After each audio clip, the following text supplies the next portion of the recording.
এবার আমরা শিখছি ত্রিভুজ সূত্র। ও এর ডিরেকশনে কি আছে? এ ভেক্টর। এ থেকে বি পর্যন্ত আমরা বলেছিলাম বি ভেক্টর, আর ও থেকে বি অবধি আমরা জানি কি সি ভেক্টর। এবার আরেকটা জিনিস কি দেখতে পাচ্ছি, এই ত্রিভুজটাকে একটু এক্সটেন্ড করেছি। তো এই ত্রিভুজ সূত্র করতে গেলে এর একটা গাণিতিক প্রমাণ আছে, সেই প্রমাণটা আমাদেরকে করতে হবে। সবার আগে কি দেখছি, যে এই যে ও এ বাহুটা, এই ও এ বাহুটাকে একটুখানি আমরা বর্ধিত করেছি, তাই তো? এবং এই বর্ধিত বাহুর ওপরে বি পয়েন্ট থেকে আর একটা লম্ব, একটা পারপেন্ডিকুলার টেনে দিয়েছি, ঠিক? তো এই যে পারপেন্ডিকুলার টেনেছি, এটা ই বিন্দুতে এসে মিলেছে। এবার এদের মধ্যে যে কোণ তৈরি হয়েছে, এই কোণটাকে আমি নাম দিচ্ছি কি আলফা। আর এই যে আগের ত্রিভুজটা ছিল, এই ত্রিভুজটার ও এ ভেক্টর লব্ধি ভেক্টরের সঙ্গে, লব্ধি মানে সি হচ্ছে লব্ধি ভেক্টর, এর সঙ্গে যে অ্যাঙ্গেলটা করেছে তার নাম দিচ্ছি থিটা। ঠিক আছে, আমরা ভেক্টরের যোগফল অনুযায়ী কি জানি? O A vector plus A B vector যদি হয়, তাহলে এই দুটো ভেক্টরের লব্ধি কি হবে? O B vector. তো এইটাই হচ্ছে ত্রিভুজ সূত্র। একে আমরা প্রমাণ করব কিভাবে? এ ভেক্টর, আমরা পজিশন ভেক্টরগুলো একটুখানি লিখে নেব। A vector, B vector, C vector, তাই তো? এবার আমাকে যদি এই এ ভেক্টরের দৈর্ঘ্য জানতে হয়, সেটা কত হবে? শুধু এ, মানে শুধু মান, শুধু মানটা, তাই তো? দিক না, ভেক্টর না, শুধু মানটা চাইছি, তাহলে এটা এ হবে। কখন? যখন আমি এ ভেক্টরকে মড করব। বি ভেক্টরকে মড করলে পাবো বি, সি ভেক্টরকে মড করলে পাবো কি? সি। আর এই এটা কি হচ্ছে? এ হচ্ছে ও এ রেখাংশের দৈর্ঘ্য। একইভাবে বি কি? বি হচ্ছে এ বি রেখাংশের দৈর্ঘ্য। আর সি কি? সি হচ্ছে ও বি রেখাংশের দৈর্ঘ্য। ঠিক, তাহলে এইটুকু আমরা বুঝতে পেরেছি। এরপর আমরা প্রমাণে যাব। এবার আমরা প্রমাণ করব কিভাবে? এই যে ত্রিভুজটা দেখতে পাচ্ছি, এই ত্রিভুজটা আসলে কি? সমকোণী ত্রিভুজ। কোনটা বলছি আমরা? ও ই বি। ঠিক আছে, তো ট্রায়াঙ্গেল ও ই বি এর কথা বলছি আমরা। এটা একটা সমকোণী ত্রিভুজ, কারণ এইখানে আমরা কি দেখতে পাচ্ছি? এই এ ই বাহুর ওপরে বি ই লম্বভাবে রয়েছে, অর্থাৎ এখানে একটা সমকোণ তৈরি হয়েছে। ঠিক, তো এই যে সমকোণটার কারণে, এটা যদি সমকোণী ত্রিভুজ হয়, তাহলে সমকোণী ত্রিভুজের ক্ষেত্রে আমরা কি জানি? অতিভুজ স্কয়ার ইকুয়াল টু লম্ব স্কয়ার প্লাস ভূমি square.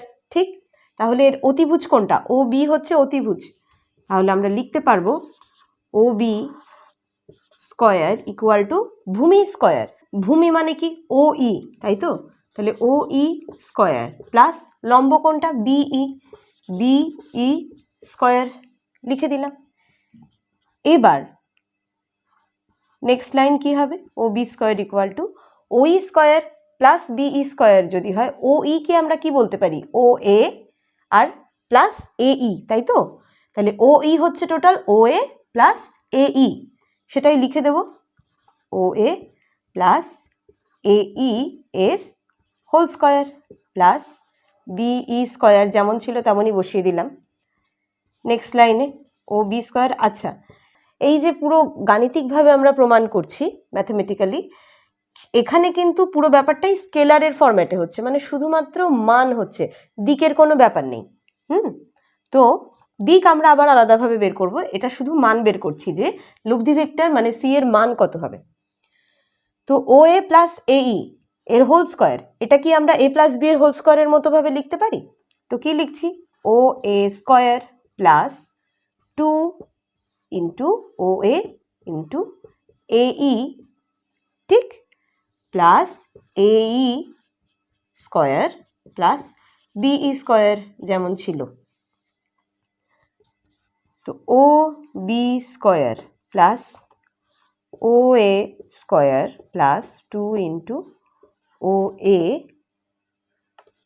Into A E plus A E square plus BE square. এইখানে তোমরা এই ছোট ত্রিভুজটা একটু দেখো, ট্রায়াঙ্গেল এ বি ই এর কথা আমি বলছি। ট্রায়াঙ্গেল এ বি ই মানে এই ছোট্ট ত্রিভুজটা, এই ত্রিভুজের ক্ষেত্রে এ ই স্কয়ার মানে কি? এ ই স্কয়ার মানে হচ্ছে ভূমি। ঠিক আছে, এটাও তো একটা সমকোণী ত্রিভুজ, তো এটা হচ্ছে ভূমি। আর বিই স্কয়ার মানে হচ্ছে লম্ব, তাহলে লম্ব স্কয়ার প্লাস ভূমি স্কয়ার কি হবে? অতিভুজ স্কয়ার, মানে এ বি এর হোল স্কয়ার। তাহলে আমি লিখে দিতে পারি এ স্কোয়ার প্লাস বি স্কোয়ারের জায়গায় এটা এ বি স্কোয়ার। ঠিক আছে, সাইডে তোমরা লিখে নেবে যে যেহেতু A square plus B square equal to A B square. তো আমরা লিখে নিলাম। নেক্সট লাইনে আমরা কি করব? নেক্সট লাইনে আমরা লিখছি ও B square plus O A square থাকলো, এ বি স্কোয়ারটাকে আমি আগে নিয়ে এলাম। ঠিক আছে, প্লাস 2OA ইন্টু এই, 2 ইন্টু OA ইন্টু এই কে আমরা কি লিখতে পারি? এইর জায়গায় আমরা লিখলাম এ বি ইন্টু এই বাই আবার এ বি, মানে এই থাকলো, এখানে আমি এ বিকে ওপরে নিচে গুণ করে দিলাম। ঠিক আছে, কেন করলাম কারণটা দেখতে পাবো এক্ষুনি, যে এই বাই এ বি মানে কি, এই ছোট ত্রিভুজটার ক্ষেত্রে দেখছি এই মানে কি আমরা বুঝতে পারছি, ভূমি, বাই এ বি মানে অতিভুজ। ঠিক, তাহলে ভূমি বাই অতিভুজ মানে কি হয়, কস থিটা। এখানে যেহেতু অ্যাঙ্গেলে কি আছে আলফা, তাই হবে কজ আলফা। ঠিক আছে, তাহলে এই বাই এ বি হচ্ছে কজ আলফা।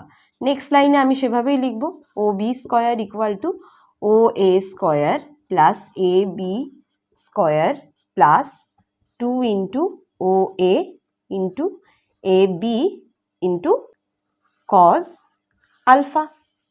ঠিক আছে, তাহলে ও বি স্কোয়ার মানে আমরা কি জানি, ও বি এর স্কোয়ার মানে হচ্ছে লব্ধি ভেক্টর সি, তাহলে এই সি এর স্কোয়ার। ঠিক তো, শুধু মান নিচ্ছি আমরা, সি এর স্কোয়ার, ও এ স্কোয়ার মানে হচ্ছে এ, তাহলে A square plus A B মানে হচ্ছে B, B square plus 2 into আবার ও এ মানে এ বি, এ বি মানে বি ইন্টু কজ আলফা।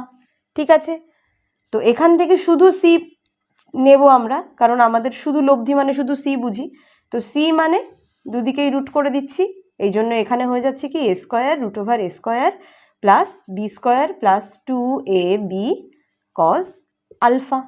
তো C equal to root over A square plus B square plus 2ab cos alpha, এটাই হয়ে গেল লব্ধি ভেক্টরের মান, যেটা আমরা ত্রিভুজ সূত্র থেকে বের করলাম। ঠিক আছে, এবার আমরা বের করব লব্ধি ভেক্টরের দিক। দিক কিভাবে বের করতে হবে? দিক মানে আমরা কি দেখতে পাচ্ছি, এখানে থিটা আছে, থিটা দিয়ে তো আমরা দিক মানে কোণ দিয়ে আমরা দিকের মান নির্ণয় করতে পারি, তাই এখানে আমি লিখব ট্যান থিটা। তাহলে থিটার ভ্যালু বেরিয়ে গেলে লব্ধি ভেক্টরের দিক বেরিয়ে যাবে, তাই তো? তাহলে ট্যান থিটার ভ্যালু কি করে বের করব? ট্যান থিটা মানে আমরা বলতে পারি যে ভূমি এটা আর লম্ব এটা, তাহলে লম্ব বাই ভূমি, লম্ব কি বিই আর ভূমি হচ্ছে ও ই, আবার ও ই মানে আমরা কি জানি, ও এ প্লাস এ ই, তাহলে এখানেই লিখে দিচ্ছি ও এ প্লাস এ ই। ঠিক, নেক্সট লাইনে ট্যান থিটা, এখান থেকে কি পাবো, বিই, বিই মানে বিই কে লিখবো A B into BE by A B. একইভাবে নিচের লাইনেও ও এ লিখে দিচ্ছি প্লাস এ বি ইন্টু এই বাই এ বি। দেখো এখানে কি পাচ্ছি, এ বি, তাই তো? বিই বাই এ বি মানে কি, বিই মানে হচ্ছে ছোট ত্রিভুজের ক্ষেত্রে দেখো বি মানে হচ্ছে লম্ব আর এ বি মানে হচ্ছে অতিভুজ, তাহলে লম্ব বাই অতিভুজ অর্থাৎ সাইন, অ্যাঙ্গেল আছে আলফা, তাহলে হবে alpha A B sine alpha. আর এদিকে এটা কি হচ্ছে, ও এ আছে, ও এ প্লাস এ বি হলো A E by A B, A E by A B এটা আগেও দেখেছি আমরা কি হয়, কজ আলফা, তাই তো? অর্থাৎ আমরা এবার A B O A B এগুলোর মান বসিয়ে দেব, তাহলে কি পাবো, tan theta equal to A B মানে কি, এ বি মানে হচ্ছে বি, তাহলে B sine alpha by O A মানে হচ্ছে এ প্লাস এ বি মানে হচ্ছে বি, বি কজ আলফা। ঠিক, তাহলে আমরা থিটার ভ্যালুও পেয়ে গেলাম। এই যে ট্যান থিটা আছে, যদি কোনো অঙ্ক করতে দেয় সেখান থেকে আমরা থিটার ভ্যালু বের করতে পারবো নিশ্চয়ই। তো এইভাবে আমরা কোনো ভেক্টরের মান এবং দিক নির্ণয় করা শিখে গেলাম। ঠিক আছে, তো আজকে আমরা কি শিখলাম? ত্রিভুজ সূত্র। ত্রিভুজ সূত্রের মাধ্যমে আমরা কি করে ভেক্টরকে যোগ করতে পারি। ঠিক আছে, এটা শিখলাম। একটা লব্ধি ভেক্টরের মান এবং দিক কিভাবে নির্ণয় করতে পারবো ত্রিভুজ সূত্র দিয়ে, সেটাও শিখলাম। তো আমাদের এই ক্লাসে তোমাদের যদি কোনো প্রবলেম হয়, যদি কিছু বুঝতে না পারো, সেটা আমাদের কমেন্ট সেকশনে তোমরা জানাবে। আমরা নিশ্চয়ই তোমাদের প্রবলেমের সলিউশন করব। আমাদের এই ভিডিওটি ভালো লাগলে লাইক করবে, শেয়ার করবে অন্যান্য বন্ধুদের কাছে, তোমাদের বন্ধুদের কাছে যাদের প্রয়োজন এটা, এবং আমাদের চ্যানেলটিকে সাবস্ক্রাইব করতে ভুলো না। কারণ এর পরবর্তীতেও আমরা ক্লাস 11-এর ভেক্টর, ক্লাস 12-এর রিফ্লেকশন অফ লাইট এবং অন্যান্য প্রবলেম সেটের অঙ্কগুলো নিয়ে আসছি খুব তাড়াতাড়ি। এই জন্য আমাদের সাথে থেকো। আজকে এই পর্যন্ত, ভালো থেকো।